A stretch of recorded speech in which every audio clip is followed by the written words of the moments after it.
आज मैं एक्सप्लेन करूंगी मूवी जिसका नाम है मिसिंग 2023। तो कहानी शुरू एक वीडियो को दिखाते हुए होती है जिसमें हम एक फैमिली देखते हैं। उसमें एक छोटी बच्ची जिसका नाम जून और उसके मॉम डैड थे। तभी जून के डैड के नाक से खून आता है और हम देख पाते हैं ये वीडियो जून देख रही थी जो कि अब बड़ी हो गई है। उसके डैड की भी मौत हो जाती है। जून अब अपनी मॉम और उनके फ्रेंड के साथ रहा करती थी। आगे दिखाया जाता है जून अपने दोस्तों से बैठी इंटरनेट पर बात कर रही थी। तभी उसकी मॉम की कॉल आती है जो उसे बता रही थी कि वो अपने दोस्त केविन के साथ ट्रिप पर कोलंबिया जा रही है और तुम अपना ख्याल रखना। वो अपनी एक दोस्त को जो कि वकील थी उसे अपनी बेटी जून का ख्याल रखने का कहकर जाती है और साथ ही उसे कुछ पैसे भी देकर गई थी ताकि उनके पीछे जून आराम से अपना खर्चा कर सके। जून अपनी मॉम के जाते ही थोड़ी ही देर बाद अपने दोस्तों को घर में पार्टी पर बुला लेती है और सारे पैसे खर्च कर देती है। जून लगातार एक हफ्ते तक पार्टी करती है। उसके घर उसकी मॉम की वकील दोस्त भी आती है जो उसका ख्याल रख रही थी, जिसको उसकी मॉम अपनी बेटी का ख्याल रखने का कहकर गई थी। इसी तरह एक हफ्ता गुजर गया था। जून अपनी मॉम और उनके दोस्त जिसका नाम केविन था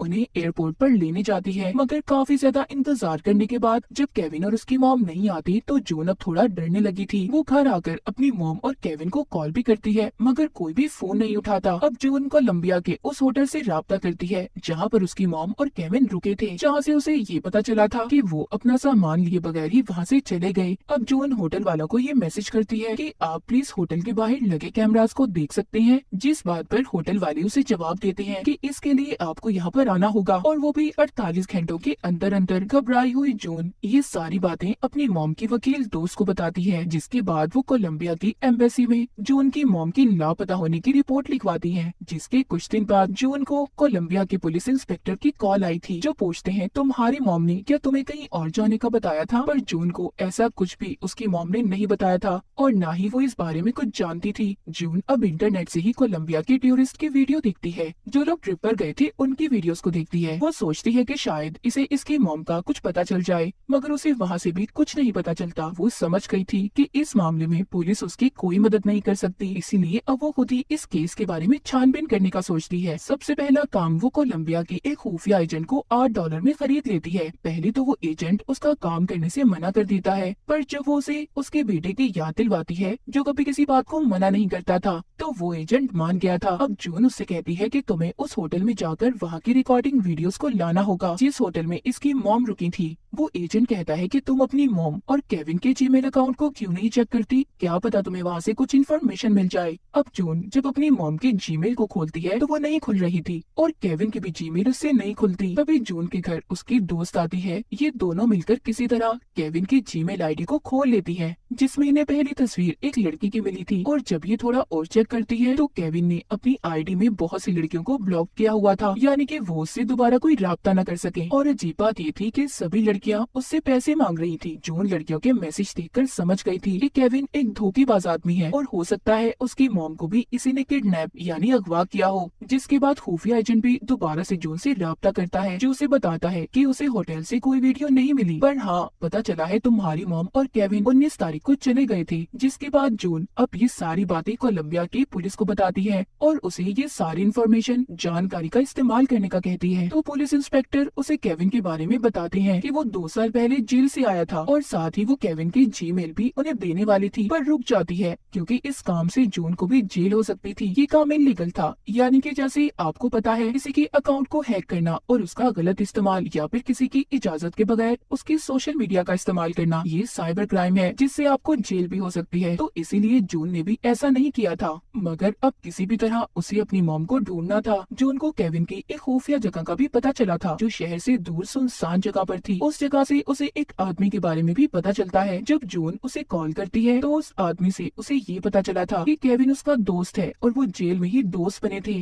वो उस आदमी से अपनी मॉम के बारे में भी पूछती है तो वो आदमी कहता है कि हाँ केविन ने मुझे बताया था कि वो एक औरत से बहुत प्यार करता है और वो उसी के लिए खुद को अच्छा बना रहा है। ये सब सुनकर जून उसका फोन काट देती है। जिसके बाद जून को खुफिया एजेंट की वीडियो कॉल आती है जिसको एक लॉक ताला मिला था। वो कहता है पता नहीं केविन ने इस ताले को क्यों खरीदा था। जून को कुछ समझ नहीं आती, जिसके बाद वो कोलंबिया की एक जगह के बारे में सर्च करती है जहाँ पर उसे एक ऐसी ही जगह के बारे में पता चला था। उधर सब प्यार करने वाले तालों को बांध कर आते थे। उन्हें वहाँ पर एक ताला भी मिला था जिसके ऊपर केविन और उसकी मॉम का नाम लिखा हुआ था। अब जून दोबारा से ट्रिप की वीडियो को देखती है जिसमें उसे एक वीडियो में केविन नजर आया था जो उसकी मॉम को प्रपोज कर रहा था, पर उस वीडियो में उसकी मॉम का चेहरा साफ नहीं था। वीडियो में दोनों बहुत खुश थे, पर जब वो रोड से गुजर रहे थे तो एक गाड़ी से कुछ गुंडे निकलते हैं जो उसकी मॉम और केविन को उठाकर गाड़ी में बिठाकर ले जाते हैं। ये सब देखकर जून बहुत डर गई थी। तभी उसके खुफिया एजेंट की भी कॉल आती है। वो अब इन सब के बारे में उसे बताती है। जून बहुत रो रही थी। वो कहती है मैं अपने डैड को पहले ही खो चुकी हूँ, पर अब मैं अपनी मॉम को नहीं खोना चाहती। वो एजेंट कहता है मैंने भी एक एक्सीडेंट में अपनी बीवी को खो दिया था जिसका मुझे आज तक अफसोस है, और तुम्हें मैं अपनी बेटी मानता हूँ। तुम फिक्र नहीं करो, तुम्हारी मॉम को कुछ नहीं होगा, हम उन्हें ढूंढ लेंगे। अब जून वीडियोस को दोबारा देखती है। जब वो गौर करती है तो केविन ने अपनी आईडी पर जिन तस्वीरों को पोस्ट किया था उन सब में उसकी मॉम का चेहरा साफ नहीं था। गौर से देखने पर पता चलता है कि केविन तो उसकी मॉम के साथ ट्रिप पर गया ही नहीं था, यानी कि तस्वीरों में दिखने वाली औरत उसकी मॉम नहीं थी, वो तो उसके साथ गया था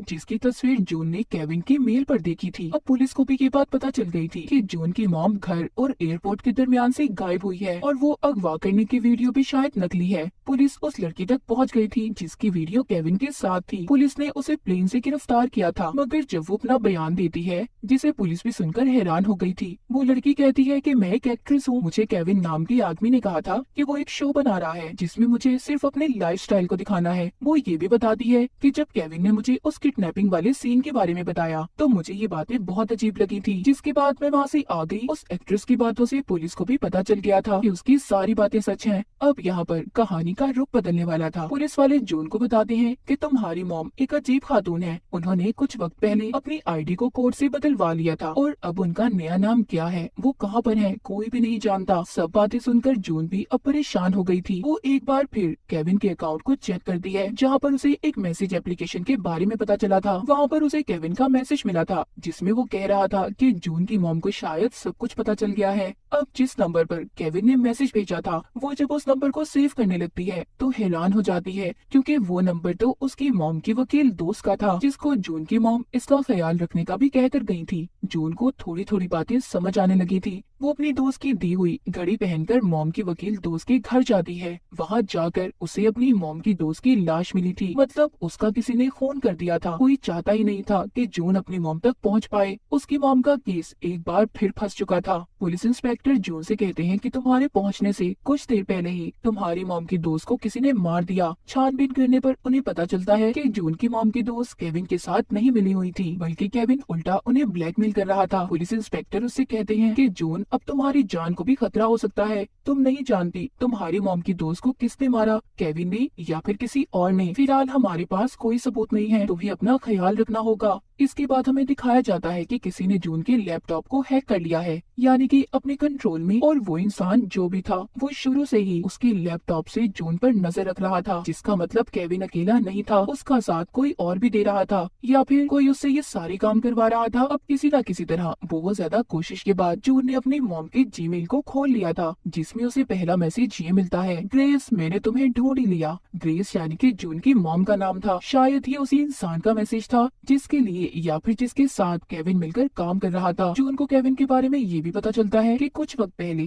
उसने उस आदमी के घर में कैमरास को भी लगवाया था जिसके लिए वो काम कर रहा था। जून अब उन कैमरा को हैक कर लेती है, जिससे उसे पता चलता है कि ये तो उसी का घर था जिसमें वो बचपन में रहा करती थी, वही घर जो हमने कहानी के शुरू में वीडियो में देखा था। उधर केविन भी पुलिस से लड़ाई में मारा जाता है। जून अब सोचती है कि जब केविन भी मारा गया तो आखिर ये इंसान कौन है जो हमारे बारे में इतनी इन्फॉर्मेशन रखता है और हमारे पीछे पड़ा हुआ है। तभी उसे उसी आदमी की कॉल आती है जिसने पहले इसे केविन के बारे में बताया था, जो कोई और नहीं बल्कि इसके डैडी थे, जिनको हमने कहानी के शुरू में नाक से खून निकलते मरते हुए देखा था। मगर जून के डैड मरे नहीं थे और जो घर उस सुनसान जगह के बारे में जून को पता चला था वो इसी के बचपन का घर था। सब जानने के बाद जून अपने डैड को घर पर मिलने बुलाती है। वो समझ ही नहीं पा रही थी कि वो खुश हो या फिर दुखी। अब जब उसके डैड आते हैं तो वो अपने डैड से पूछती है कि आप इतने सालों से कहाँ पर थे, जिस पर वो उसे बताते हैं कि तुम्हारी मॉम ने मुझे 12 सालों के लिए जेल में भिजवा दिया था। ये सब बातें सुनकर जून को कुछ अजीब लग रहा था। तभी उसके डैड उसे पकड़कर उसके बचपन वाले घर में ले आते हैं और उसे वहाँ पर बांध देते हैं, जहाँ पर जून की मॉम को भी उन्होंने कैद किया हुआ था। यानी कि अब तक जो कुछ भी हो रहा था सब कुछ जून के डैड करवा रहे थे। यहाँ पर हमें एक और हैरान कर देने वाली बात पता चलती है।